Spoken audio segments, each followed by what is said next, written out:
How to fix the TalkSPORT app not working. Hey guys, in this tutorial, we're gonna see if your TalkSPORT app is not working. So in this case, first you can try to sign into your account and see if that works. But if it's not working, then it might be some issues regarding your internet connection. Make sure you have a stable connection. And then even if it's still not working, then you can try to go ahead and long press on the app and go to app info. Then go to permissions. Make sure all of the permissions are allowed, like the location and notification permissions.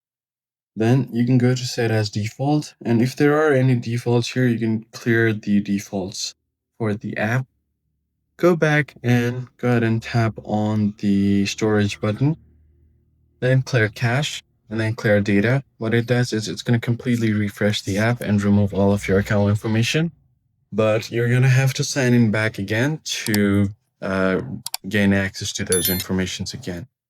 Now, finally, you can go to battery and make sure that you set this to unrestricted or optimized. And finally, you can restart your device. So that's it for this video, guys. I hope this tutorial was helpful. I'll see you on the next one.